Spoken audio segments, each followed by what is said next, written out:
the money. That's what I always say. You always follow the money. Yeah. This is Follow the Money with Mitch Moss and Pauly Howard on VSiN. Good to have you on board. We're live in downtown Vegas. Circa Resort and Casino is the spot. Busy hour coming up in 15 minutes. We'll get into tonight's betting card in Major League Baseball. Bottom of the hour, Mike Palm, who is the VP here at Circa, is going to join us in studio for his weekly appearance. Right now, we get into the Baltimore Ravens, a little bit of the AFC North. Glenn Clark has been on this show many times, does a great job. He's with Pressbox Online and 105.7 The Fan in Baltimore, doing his shows out here at the pool all week long. Good to see you, Glenn. How are you today? Dude, this beats working for a living. You guys get to do this every day, man. And by the way, your listeners and viewers reach out to me every time that I am on your show. Do they? You have an incredible group of supporters and followers, and there's a reason why you're very good at this. It's awesome to be here with you guys. Well, it's very nice to hear. Yeah, thank you. And it's a pleasure to have you on the show as well. You've given out some bangers on this team and the division in years past. Before we get into maybe any props that you have your eyes on this year, I want to start here. We talked about this before the break. For a long time, I've been saying the Bills are too short in the AFC East, like minus 250. They should be like $5. The closer we get to the season, the more you look at stuff on the Ravens.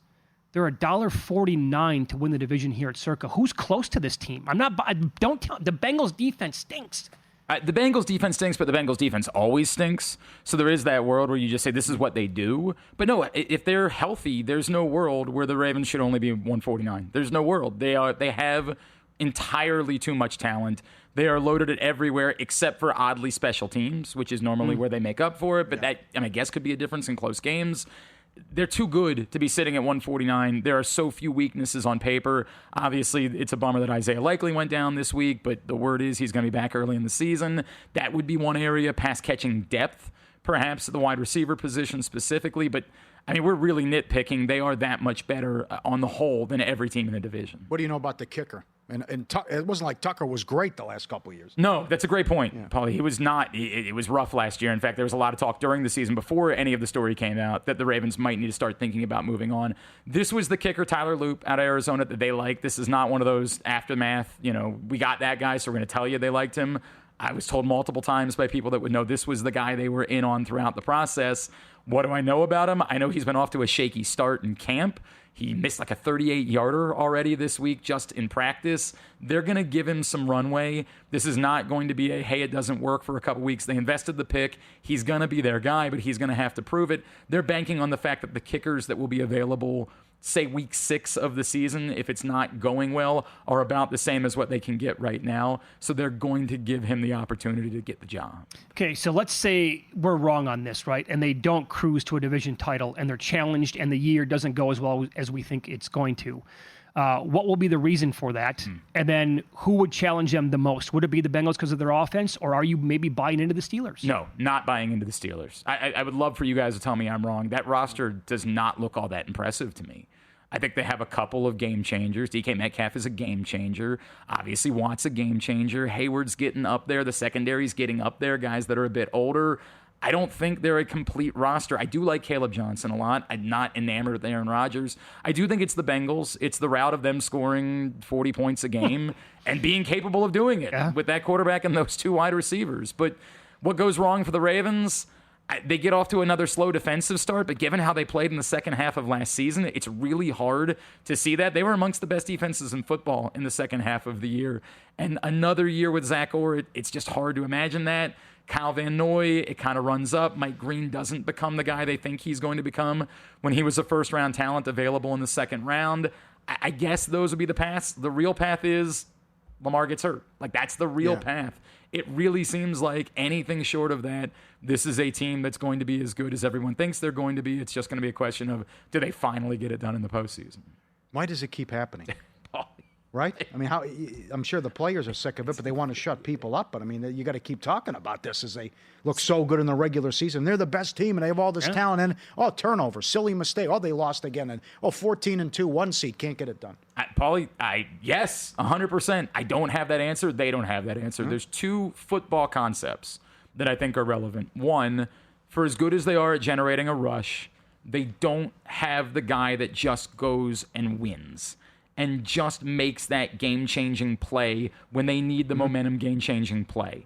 They think Mike Green might be that guy. It's part of why they were willing to overlook some of the things that other teams were not willing to overlook when they took him in the second round, particularly in the aftermath of everything going on with Justin Tucker. They think he could be that type of difference maker. Is it a lot to ask in year one? Absolutely. A lot to ask in year one. The other football thing, you bring it up, Lamar Jackson is a superhuman. Like, can do things other human beings can't do. And we saw him in the Bengals game a year ago pick up a botched snap and turn it into an amazing touchdown. But against the Bills in the playoffs, he picked up a botched snap and it turned into a turnover. And I think that's the type of thing that they might have to encourage him to. Discretion is the better part of valor. You're good enough without doing the superhuman things to be able to win playoff games. We just might not need those things. Well, the Andrews thing. Well, both of them. And it makes no sense. Everybody's down on Mark Andrews coming into the season. Mark Andrews remains one of the best pass catchers in football. 11 touchdowns last year. But yet, in that one spot, when you needed that one catch, missed it. It's impossible. Like, it's not. There is no story with Mark Andrews other than he hasn't been great in the playoffs overall. But Mark Andrews, he's an unimpeachable. Yeah, and a fumble. Yeah, I mean, they're going to win that game. And a play where he tried to go laterally across the field inexplicably when they didn't need that. Let's follow the money here on VSiN, the Sports Betting Network. We're talking Ravens, AFC North here with Glenn Clark, Pressbox Online, 105.7 The Fan in Baltimore. I guess, like, what do we say about Derrick Henry other than he is like this once in a, I don't know, not even a lifetime freak athlete? I want to say that at some point, like, he's going to lose a step. And, like, the speed's not going to be there, and he's not going to be the same guy. I have no reason to believe that he's not going to put up another huge year this season. I don't know if I said it with you guys, but when they signed Derrick Henry, I admittedly, and I feel like kind of a doofus for it, I questioned it. I said, is this what you should be doing? Is this how you close the gap? Is a plus 30-year-old running back? I take back everything I ever said. The first time you stand next to Derrick Henry, you're standing next to an alien. You're standing next to a freak. Derrick Henry walks around the facility eating plain bowls of kale and spinach, like no salad dressing, no hot sauce, no nothing. He is a different human. There is no way to explain it. And literally nothing that we saw a year ago would make you think that he's on the downside of his career. I would love to be the one to say, like, I don't know, because originally that's what I thought when they signed him. Everything about Derrick Henry has been a perfect fit in Baltimore, and there was nothing that we saw from a year ago that would make you think that he is headed towards the end of the career. Do you like him week one at Buffalo because they've had to hear about this for 6 months? Yeah, I really do like him in Buffalo in week one. I do. Again, let's watch the Isaiah Likely thing. Let's see what happens there. But yes, everything that they went through. And John Harbaugh, when he has extra time to prepare. A year ago, they play in Kansas City in the opener. It comes down to Isaiah Likely's toe, famously, right? And they did not play well at all in that game. Didn't play particularly well, and yet there they were right at the end. Typically, when John Harbaugh has more time to prepare for an opponent, the Ravens, and I wish I should have prepared the stat for you, but historically, they've been extremely good. Given that, and the weather is much better this time around, it's much more conducive to opening things up. And everything they've been through, yes, I do like the Ravens in Buffalo in week one. Okay, you gave this out on the show last year, and I think 2 years ago as well. This is at DraftKings. Will the Ravens have a rushing touchdown in every game, regular season, 10-1? I'd take it. I'm absolutely hitting at least 8, scoring a touchdown in every game. This comes down to two things, again, health, and then do they sit Lamar Jackson in week 17, right? Like, is what that number comes down to. I think they missed 3 games last year. I rode this for a while. It was an awful lot of fun for me. There were things that I could have done with that ticket afterwards that I regret, but it was a fun ride, and I'm going to ride it again this year because they have Lamar Jackson and they have Derrick Henry, and why wouldn't you ride with that? The only thing that would throw in is they might be more inclined to try to throw to DeAndre Hopkins in the red zone. They brought him in specifically. That's something he can do, but I love that ticket. I'm riding with it again this year. It's awfully fun. Yeah. And shop around, you might get better than 10-1. I thought I've seen it at better numbers other places. I didn't realize you couldn't play FanDuel in Nevada. I went to look it up today, and I said, boy, now I'm going to feel like an idiot. I can't play it here. Yeah, we don't have a couple of the big boys in the state. No DK, no FanDuel. I have played a little Circa while I have been here. I had hit an Orioles on Monday, a couple of hits on that when they scored a ton of runs on Mo Gabba Day, which is a special day in Baltimore. They've never lost on Mo Gabba Day. I had a fun day playing those numbers. All right. Okay. Excellent. I've also lost money in a lot of other ways out here. Yeah. The Circa has still come out on top during my trip out here to Vegas. Are the Browns the worst team in the league? In the league? How bad? I don't know, man. Like 4 wins? schedule. 3 wins? Yeah, I mean, it's going to be tough. They beat the Ravens a year ago at home, which is still bizarre. Yeah, right. Well, how did Baltimore lose to the Raiders last year? I don't. Well, there's a lot of things that I've got questions on. The defense was so bad in the first half of the season. Here's what I would say. I think with Joe Flacco, there's still there's a floor. There's a floor. He is a professional. We have seen that every time he's gotten the opportunity the last couple of years. He can only be so bad. He's not going to consistently throw the ball to the other team. The question is, how long do they choose to play Joe Flacco before they inevitably have to give one of Dylan Gabriel or Shedeur Sanders the chance? Have to? They have to. Have to? They have to get a look at those guys at some point this season. They might put Pickett in there. They might. What's the point of playing Kenny That's Pickett? what I say. To do what? Yeah. What's the point of employing Well, Kenny Pickett? with Kenny Pickett, they might not have a floor. Correct. If they play Kenny Pickett, it could absolutely be uttered. What do they have? What do they have going for them? You think about that, the teams that could be in the mix for the worst record overall, not only is it going to be bad in Cleveland, the roster, the quarterback overall, but their schedule's second most difficult. The Giants, great like front four, Defensive maybe front is seven, right. but other than that, not much. And they have the hardest schedule in the entire league.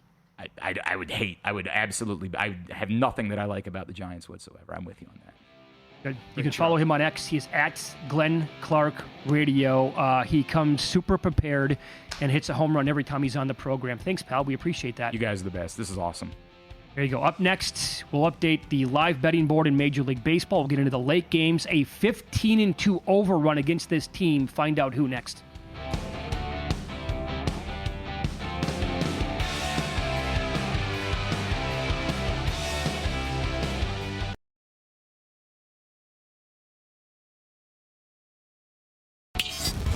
This is Follow the Money on VSiN. Welcome back. It is Follow the Money here on VSiN, the Sports Betting Network. In 15 minutes, Mike Palm's going to join the program, VP here at Circa, the Golden Gate, and the D as well. We're going to do a little Real Fugazi with him, and he'll get into You Cannot Be Serious. So, Pauly, today, the Major League Baseball card we discussed at the beginning of the show, most wins in the month of July. It came down to a huge sweat yet again. Toronto survived. And congrats for those of you who were betting them between, I saw like 20 all the way up to 28-1 on the Blue Jays to win most wins in July. And we have some games going on as we speak. Pirates, Giants tied at 1 in the 6th. Total here, 4.5. Do you have Logan Webb's stat line for today? 5 2/3, 11 strikeouts, 109 pitches. Gave up 1 run. Giants going to waste this again. Ugh. And don't look now, but here come the Friars. Here they come. Padres 4, Mets nothing in the 4th. Get out the broom. Darvish, way to bounce back. That would be, if they can get this guy to get to like form from last year or previous years, that's like a pickup at the deadline for him. Well, the biggest move could be get Cease out of there. Sure. Addition by subtraction, get Darvish going, get another arm, and get a stick. And here they come, just like they did last year. I think they're going to get hot and unleash some hell here as we roll on. So, yep. Phillies White Sox game still under a delay? Yes. Okay. And the Royals, did you say it? Royals shut out the Braves, 1-0 in 10, tied a record. They used 9 pitchers. You know, that really says something. They are hot now. The Royals are hot. Yeah. Paul, that really says something about the Braves. Was it Matt Vasgersian who came on one time on the show, and he said that the tricky part about a bullpen game is that you have to have every guy go out there and have it that day. Right. They used the Royals used 9 pitchers, and the Braves couldn't get to any of them? Point. That's bizarre. Acuna hurt. Yeah. They can't wait for the season to get over with. I'll pay off the tease here. Ohtani is going tonight against your boy Martinez for the Reds. The Ballpark Pal feature at vsin.com projects Ohtani for 4.96 Ks. That would go over his prop tonight. They make him 4.5 over minus 144. You can find better numbers than that. But here's your big boy. After what Lodolo did last night, on the heels of what Burns did the night before that, opposing pitchers are now on a 15-2 over run with their K-prop against the Dodgers. Can you see yourself going to battle with Martinez? I think it's 3.5 juice or 4.5 tonight. Not with him. He might be out by the second inning. Not a fan. Right. Absolutely. Can I call my shot? Okay, babe. Try to do it for the third game in a row. Earned runs over? Yeah, Littell. They light him up. Most home runs allowed in all of baseball. You give it up. I think the Yankees will get to him. And they're only $1.40, but the number's 3. So, cashed in the second inning yesterday. Cashed in the second inning the game before. We'll go Littell over. Earned runs, Rays, and Yankees tonight. I'll take him over. Okay. I think they'll be all over him. And then with the nightcap, we got Eovaldi and we have Wu. And now, if everyone's coming in betting these futures on the Rangers, of course they lose 2 in a row in Anaheim. He's $1.25. What am I missing here? His numbers have been ridiculous. You want to play outs over, that's fine. The run he's been on, he did it again the last game. 4-0 with an ERA under 1 going back, plus his road record. Oh, he's $1.25. Come on. Outs, 17.5. Same as Wu. Eovaldi's $1.40 juice. Wu is $2.10 though at DraftKings. Yeah, he was $1.75 earlier today. But again, Wu has recorded 18-plus outs in every single start that he's made so far this year. How does he not get to it tonight? Sacramento, too hot for him to handle? The city I'm talking about here, not the A's, but the offense gets to him? Or Kurtz. Sure. Takes him deep. Yeah, he total of 9.5. That is high because I know it's a launching pad, but it's Wu, and Seattle has their issues offensively. Let me ask you then, did you bet the Rangers, or are you going to stay away because you think it's too fishy? These fishy games. I know. Yeah. It's been a weird 3 days in baseball. Give you a good tweet. Weird stuff's going on. Good tweet here from Joe Osborne. Favorite bet of the day, Angels team total under 3.5. All right. In Eovaldi's 9 road starts, the opponent has scored 3 runs or fewer 8 times. 1.26 ERA on the road. This month alone, 1 earned run across 23 and 2/3 innings, including shutting out the Angels over 6 innings back on July 8th. Wow. And the Rangers bullpen has been strong since the break as well. But it's a Sal Pal game. It's a gotta-have-it game. You can't play this well and get this close, and then you're going to get swept in Los Angeles, or Anaheim, rather. Can't have that. Soriano is a wild card. I try to stay away from right. his games. Yeah. Because he might go out and strike out 9 tonight and be brilliant, or he could get rocked by the 4th inning and walk like 6 guys. And that's exactly Michaelis. He's either Cy Young or he gets lit up by the 2nd inning. Sure. And he's $1.50 against the most profitable pitcher in all of baseball, Quantrill, who was great last time out Friday against the Brewers and got the win. And that was Michaelis Friday night when the Padres lost. The Padres had 12 hits and didn't score. Yeah. And that's when the Cardinals beat them like 3-0. St. Louis had 3 runs on 2 hits late in the game. That's tough to do. Ridiculous. So, again, VSiN.com projecting Miles Michaelis for 3.95 Ks tonight. Ballpark Pal made it 3.5 over -133. You can find it, or you could anyway, earlier today at Plus Money. They had that a plus value of 17% on the game. I'll give you a trend here in the Mariners-A's game. Over the total, 9-4, plus 4.5 units, last 13 games when Seattle is a road favorite with Wu on the mound. Mariners couldn't get anything going against Severino, though, last night, which is a little alarming. I know. That was ridiculous. Tough. Brent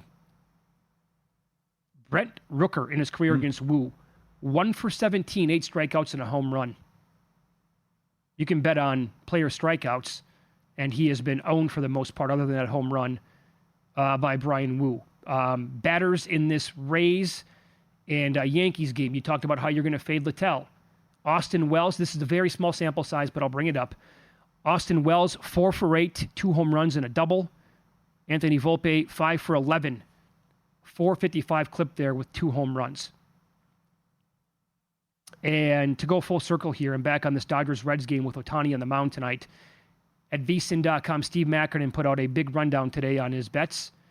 So when you're looking at his overall team rankings, teams with strong bullpens and an elite starting pitcher, per his numbers, are 255 and 129, plus 49 units when not matched against the same. It's an ROI of 12.7%.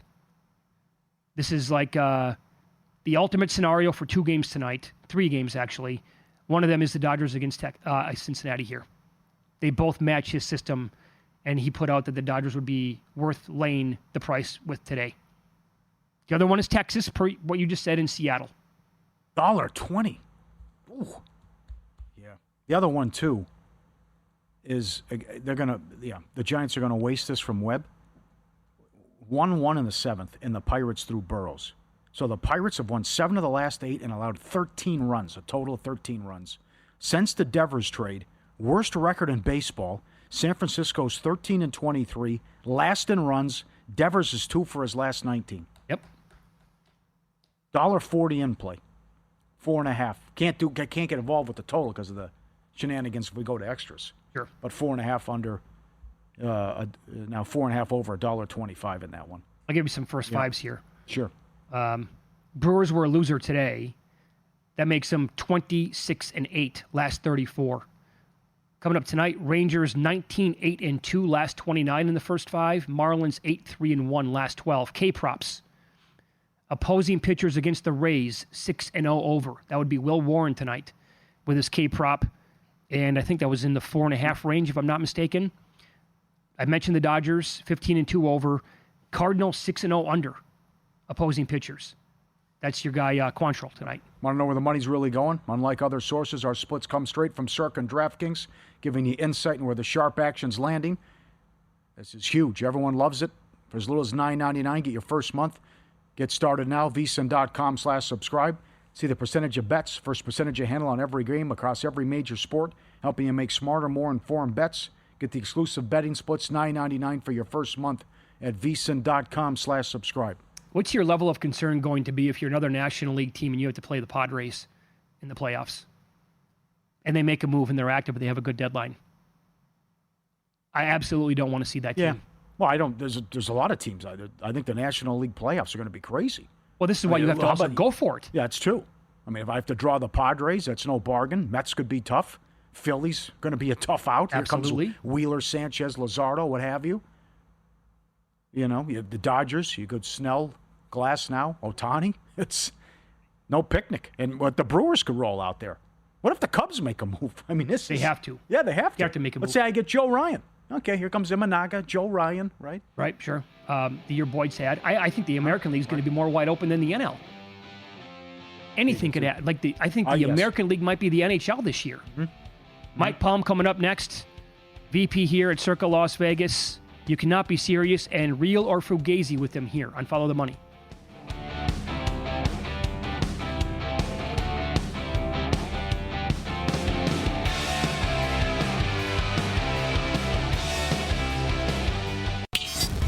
This is Follow the Money on VSiN.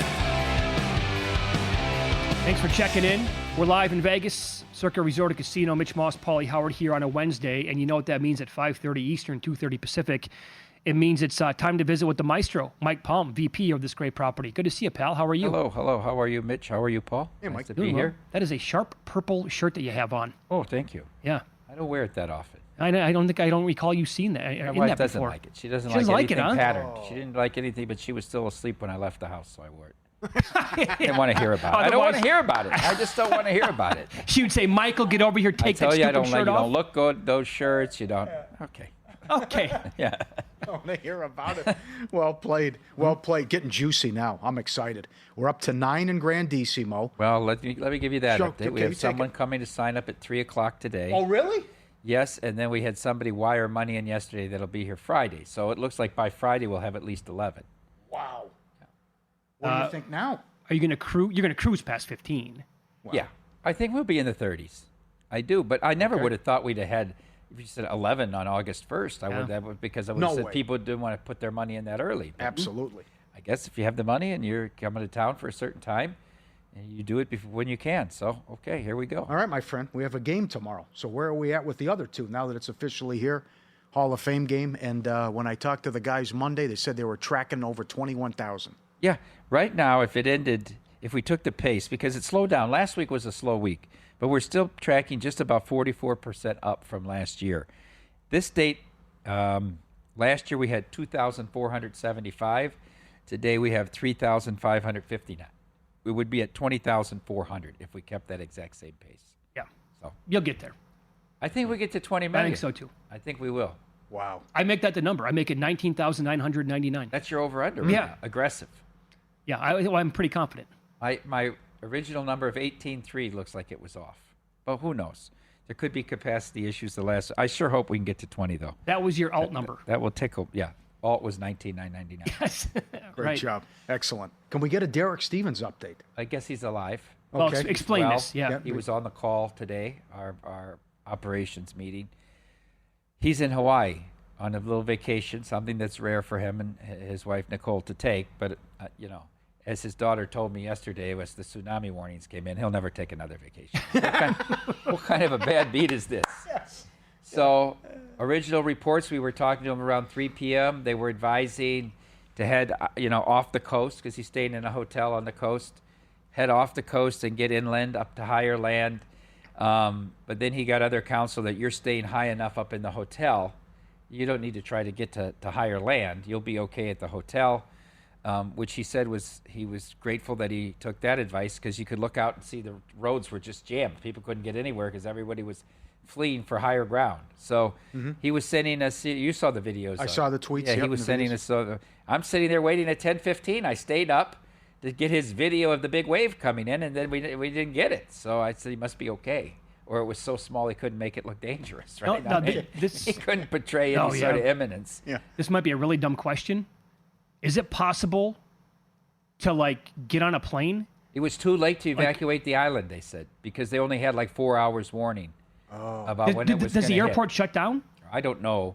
I know some people flew out early this morning that we knew that were out there, but. Okay. I think there would be a pandemonium of everybody trying to get flights. That's what you think, right? I mean, my wife keeps sitting there showing the videos of the Thailand, what was it, 2004, the day after Christmas, where 150,000 people were killed. They had no warnings, nothing at that time, right? There was no tsunami warning system. Think about it, this was the 6th largest earthquake since they've been recorded with the scale or whatever of all time. It was 8.8, right? 8.8. It was That's- upgraded, suddenly upgraded. I'd like to know. They recounted and they moved it up to an 8.8 from a 7.7 or whatever they originally said it was. You remember the Bay Area? I do. You remember in the World Series? I know. You remember with what the it was? pregame. Was it a 9? I'd have to look it Okay. up. No. They said this was the biggest one since I thought they said since 1990. This earthquake. Really? So it would have been bigger than the one in the Bay. But I would have Good to look homework. it up. Good homework. 6th Excellent. all time. Yeah, strong. All right. Mr. Richter was born, I guess. But Right. Special edition of Real or Fugazi. Let's go. Mitch Moss and Pauly Howard are here to make you a friend of ours. That would mean you were made guy. Investigating what is and isn't legit. That's a fugazi. All right? That's a fugazi. I looked at it for 2 seconds. Seeing through the lines to make you a better. I know you know. And I know you know I know you know. The FTM Army is being sent for. In our thing, you get sent for, you go in alive, you come out dead. And it's your best friend that does. These two wise guys would never steer you wrong. Forget about it. This is Real or Fugazi on Follow the Money. Let's revisit this. Michael Jordan is going to be a great analyst. Real or Fugazi. John Sally, former teammate, just came out and said he's going to rip people. He's in his 60s. He doesn't care. Hand him the tablet. Let him go. He's going to say, how do you pay this guy? This guy stinks. Yada, yada, yada. You have the floor. tough question. I bet you he's better than Brady. Can I just go that way? Yeah, right. But that's Yeah. not great. Yeah. I think he has the capability of being great because what does he care, right? But we said that about Brady. You're the best of all time. You can criticize anyone, and then we got what we got last year. Yeah. Well, here's the thing. yeah, Brady's still going to have access to those teams on a weekly basis. And I think even those teams would say, look, pal, that's not exactly how we want to go down this road. Jordan, what does he give an F about anything? I would say a real here. I will go real with my answer. You? What do you expect? It's fingers crossed. Fingers I well hope said. it's scorched earth every time he's on the air, yeah. Okay. Las Vegas was better when the mob ran it. Real or Fugazi?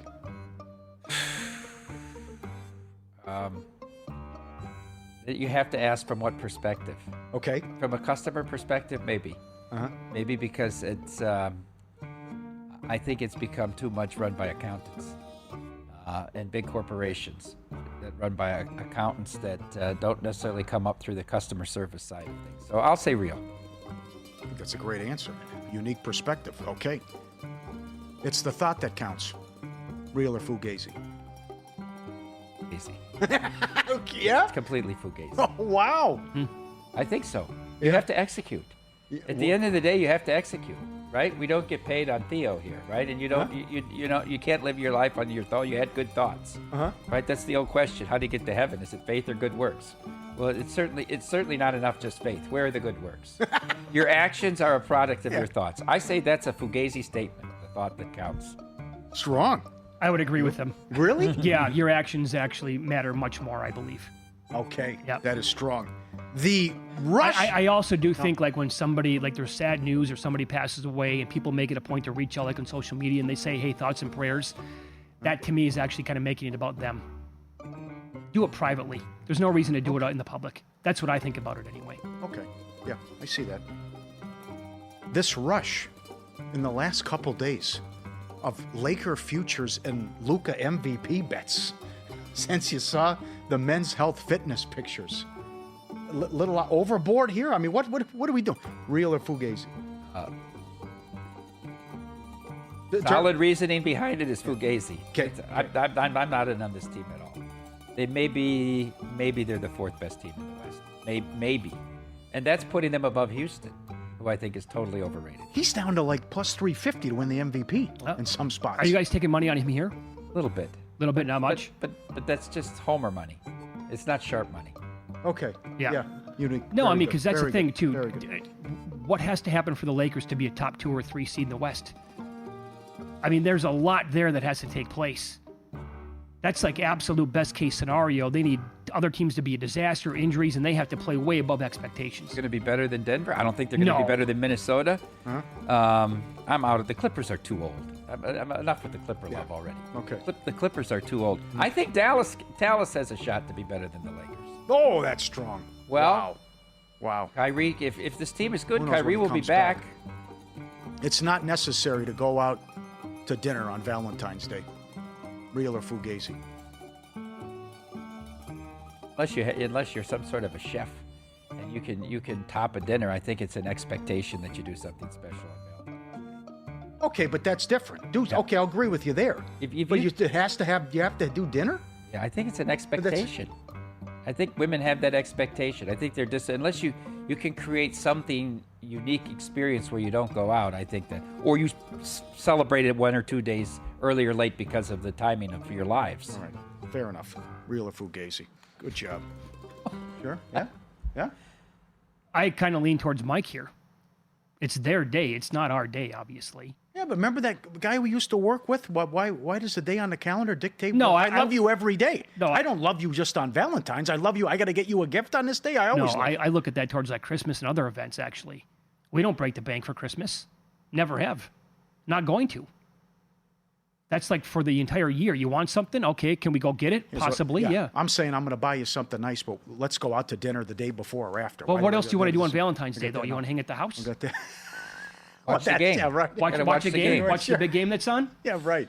Yeah. February 14th, Well, I know, but it's loaded like, usually? I know, but then it's all hell's going to rain down on you too if you fall asleep. Maybe- it's like maybe can't you get in, can't get a reservation. You're at Applebee's for God's sake. Maybe you can clean today. I'll take you out Sunday. There you go. Yeah, don't worry about it. 3 days later.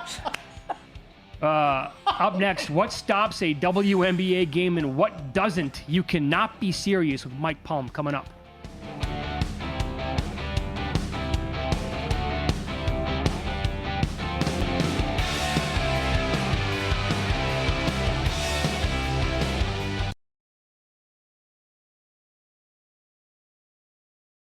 This is Follow the Money on VSiN.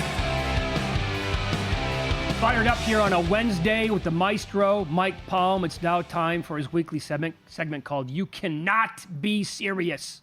You can't be serious, man. You cannot be serious! You know, I try not to make this segment too WNBA laden, but the product just won't let me. And this week, as Mitch teased, we got to learn what makes the WNBA stop a game in live action and what doesn't. So let's start on Sunday. Phoenix Mercury at the Washington Mystics. Third quarter, 3.5 minutes to go. Mercury guard Kalea Copper is working around the screen. The girl defending her tries to reach around the screen and hits her in the head, and her wig falls off. I don't know if you saw this. Oh. Her wig fell off. Immediately, all three officials stopped the game, stopped the play, She grabbed the hair. She ran to the locker room. We didn't resume play. There was no substitution. They stopped the game for her to go reattach the wig. I'm not kidding you, Paul. It was 3.5 minutes to go. I think it was tied in the third quarter. Meanwhile, this is even better. Meanwhile, during the break, fans behind the Mercury bench were laughing, and one fan was even making fun of her. Well, that's not going to be tolerated in this league. No. So Tibbetts and Alyssa, the coach for Phoenix, and Alyssa Thomas go to the referee and said there's a guy that's making fun of her for a wig coming out. The head referee, Amy Bonner, goes to the scorer's table and calls for security. You can hear this on tape. Go back and look at a replay. She tells the head of security, the player said that there is a fan who made fun of her for the situation that happened on the floor. He's got to go. They went over and escorted the guy out for making fun of her because her wig came off. Eventually, she came back, and they restarted the game. I find this to be absolutely loose. Why would they stop the game like that? Just put a substitute in. Meanwhile, I'm reading all the comments online. The guy said, I knew that wasn't her hair. Paul, as you'll tell, that's her hair. She paid for it. Okay, let's correct that. Right? Let's correct that myth right now. All right, that's part one of the story. Now we go last night to Atlanta. I have to be very careful here how I describe the situation. But our Valkyries are playing at the Dream.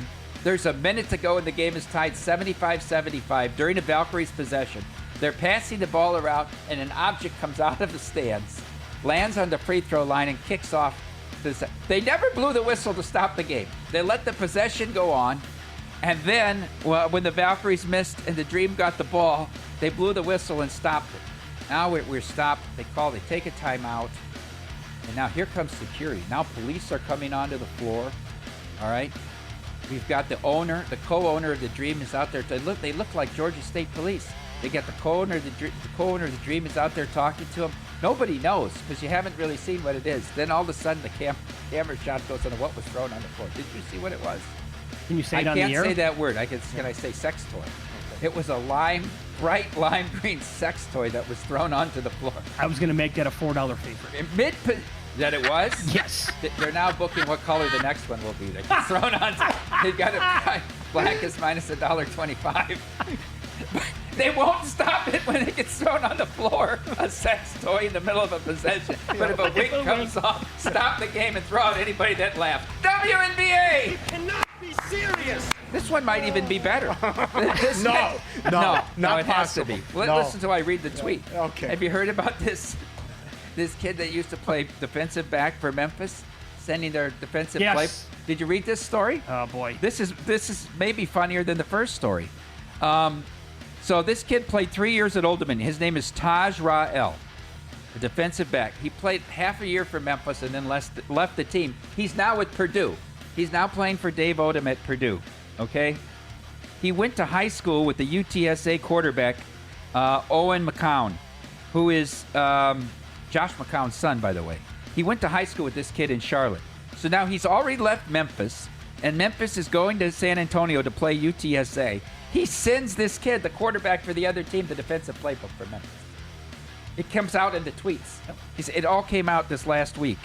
He sends him this. So he says, I have to read this. I have to read the text.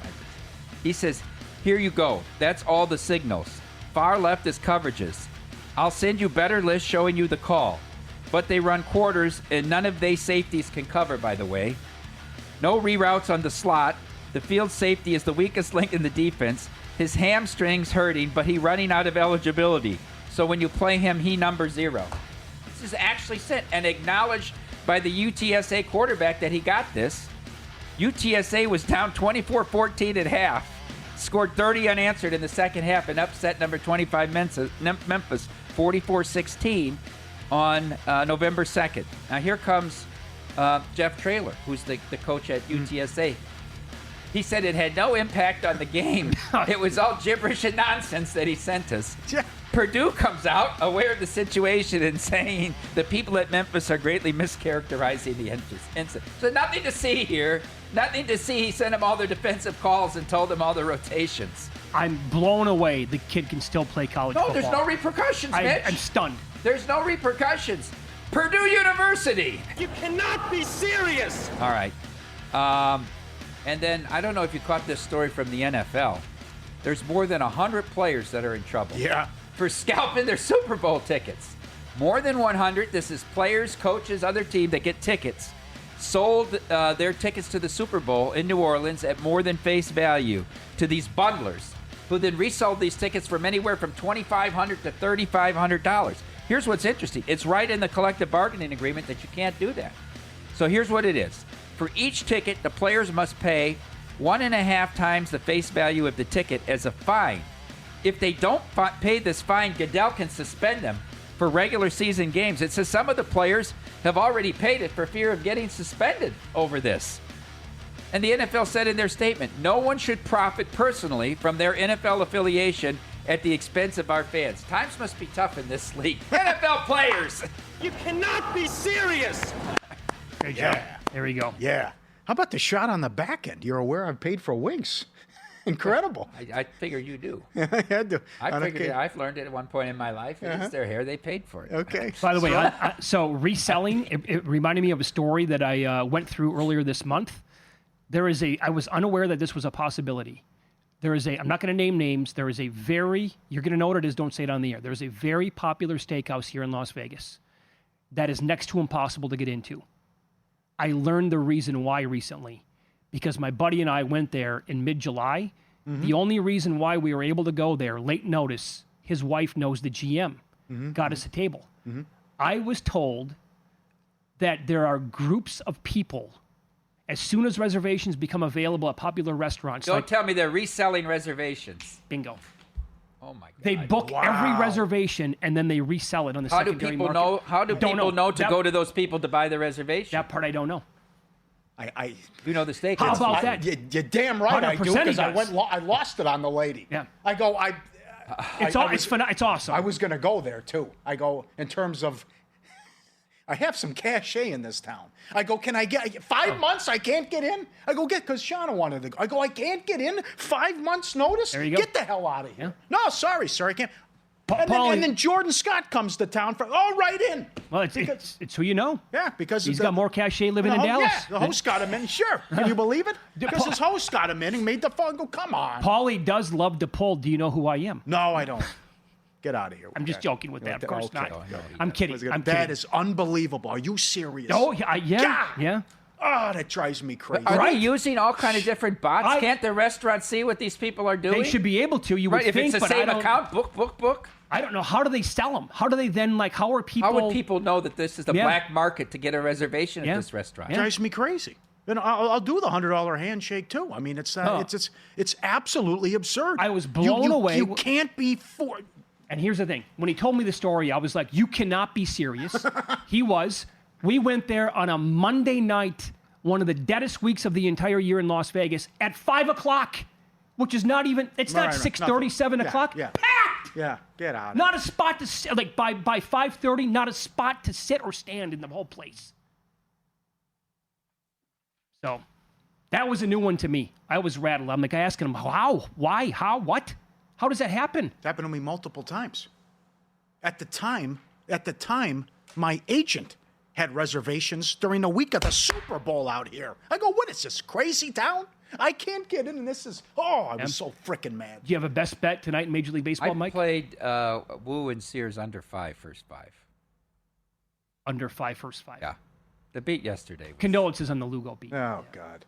Savage. 75 pitches, and he needs one more out. He's going to go 7, 8 innings. No, the in-game outs for him was 20.5 going to the 6th. And then he goes first 2 outs. Boom. First 2 outs. Oh, how many books offer in-game outs? There's one that I know of in town. Oh, wow. They book it during the game, moving in-game total outs recorded. Oh, that's good knowledge. Yep. All right. A+. Yeah, excellent. Is that 2 in a row, A+? You're cheapening it. No, come on. No. Can't, no. Grades don't lie. Thanks, Mike. Up next, we will get into today's Major League Baseball card. The last 6 starting pitchers have all gone over their K-prop when facing this team.